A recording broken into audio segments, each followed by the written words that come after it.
is called A Wider View of Vatican II, Memories and Analysis of a Council Consultor will put him back on the map. I wonder if they made that book based on your recording, Terry. Well, that's what I need to talk. I need to call Wisniewski Peter and ask him where they got that information. So it could be, and I have no problem. Jess, it's called The Message. We worry about getting the message out. That's what we do here at VM. Yeah, I know you want it out, but somebody got it out. Yeah, good. As a priest scholar active in the pre-conciliar liturgical movement, he was close friends, for instance, with Lambert Bidune as the participant in the preparatory liturgical commission for the Second Vatican Council. Yep. As an expert for an African bishop at all 4 sessions of the council, and as a member of the infamous Concilium, which is a super committee that produced the Novus Ordo, Archimandrite Boniface Luykx is uniquely positioned to offer an insider's view of the good, the bad, and the ugly.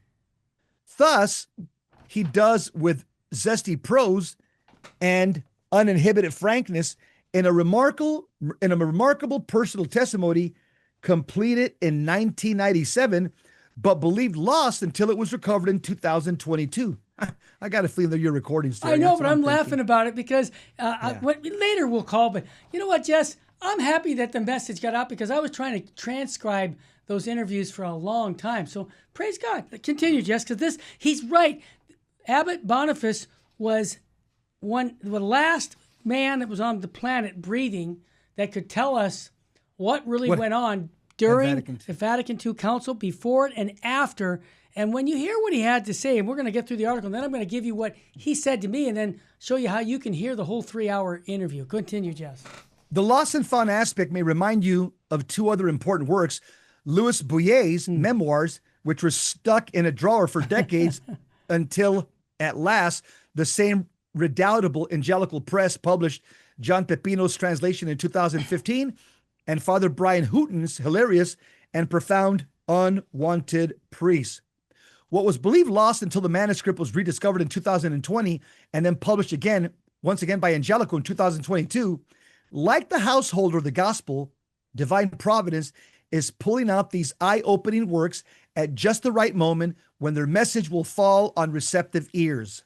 Wow. Abbot Luykx's ravishment with the preconciliar liturgical movement, his Byzantine-colored critique of the preconciliar Roman Rite, and his ebullient, if at times embarrassing, enthusiasm for John the 23rd's council make this withering critique of the post-conciliar reform and its anarchic reception all the more credible and powerful, for he is no grinder of axes. Yep, that's true. Refreshingly, he's not afraid to name names. Significant new information on Annibale Bugnini will be of particular interest to many readers here. This will be my focus in today's post, where we will examine hitherto unknown and rather unsavory details about the inner workings of the reform, including an episode where Bugnini snubbed an African bishop, telling him that only modern Western man's perspective counted. Yeah, wow. Yeah, that sounds like Bugnini. Jesse, the thing that I want to share with our listeners is Abbot Boniface was up in Ukiah, California. The monastery's still there, okay? And Father Fessio is right. He's the one who told me about him. And then I chatted with him. One of my friends who I grew up with was a monk there. So he made the connection, and we flew up there to do the interview. But what really shocked me about the interview, and like I say, people can get it by going to vmpr.org and downloading it there. But what I really was amazed, Jesse, is how he was so frank as the article said, telling you, here's what I was expecting. Liturgy was his expertise in the 20s and 30s. He gives a history of liturgical reform, and he was very optimistic at the time.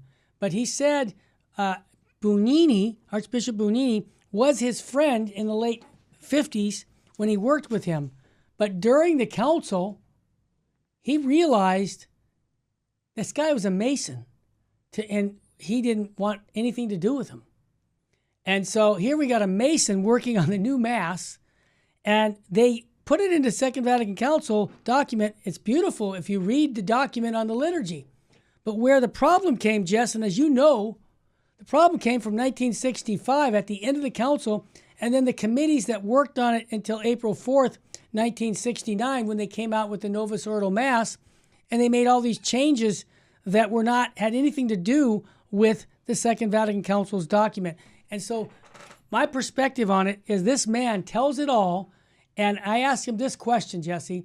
I said, Abbot, what would the fathers of the Second Vatican Council think today? This was 1993 when I interviewed him. And he said they'd be rolling in their graves. He said it right on the recording. He said they wouldn't believe what has happened to that document. And the fathers I said, did they have a vision that we'd be receiving communion in the hand or standing? No. Did they have any view on that this would bring extraordinary ministers to become ordinary ministers of the Eucharist? No. Everything that has been done after the council was undermining the actual document. And this is not me saying it.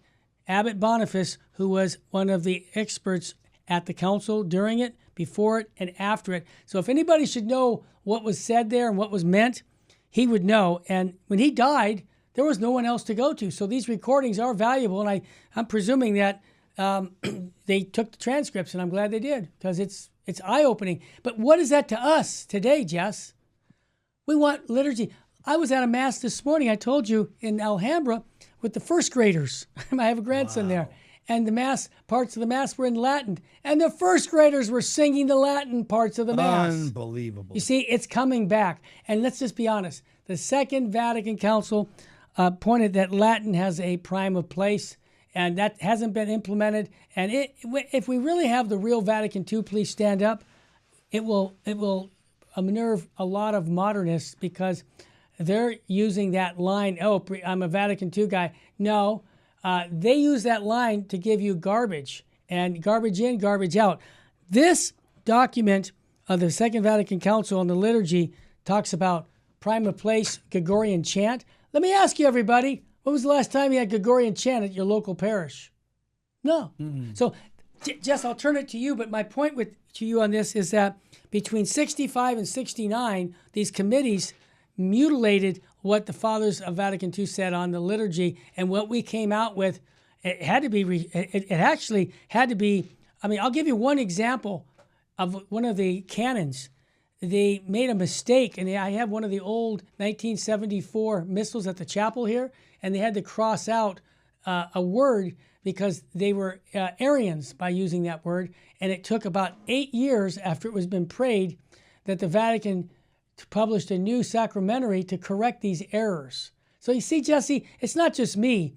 We have been hoodwinked by the modernist implementation of what the Second Vatican Council, they say, said, when in fact it didn't say that. Your thoughts?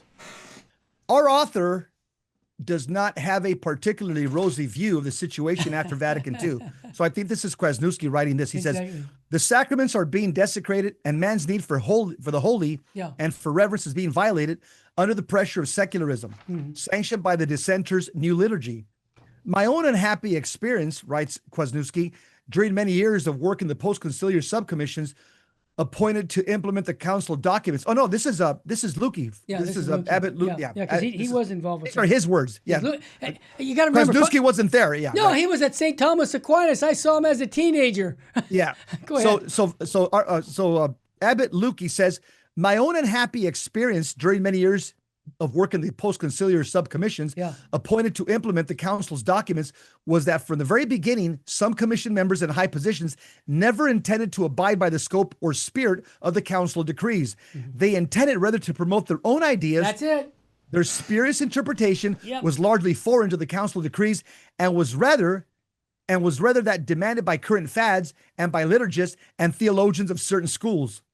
This awareness of the ruling normative value of holy tradition, wherein all the council's authority is rooted, has practically disappeared in the modern Western Church under the pressure of rebellious theologians, some of whom have totally rejected holy tradition and are essentially in a state of heresy. Again, Boniface Luykx says, I am convinced that the concilium subcommissions misunderstood their true task and hence he's being kind to them, wittingly or unwittingly betrayed the constitution on the sacred liturgy. Yeah. Boniface Luykx says, quote, We will follow the post-conciliar passage from church crisis to world crisis, from occasional disagreement to organized dissent, from differences of opinion to open rebellion, from legitimate adaptation to neo-paganism, and from God-centered verticalism to man-centered horizontalism. I will present both theological and anthropological analysis of the post-conciliar decay, showing many other things, how the deterioration of the liturgy has led to deterioration in many aspects of life in the Western Church, and thus even in Western civilization. If you like the message of Virgin Most Powerful Radio, type in under comments, Jesus is King.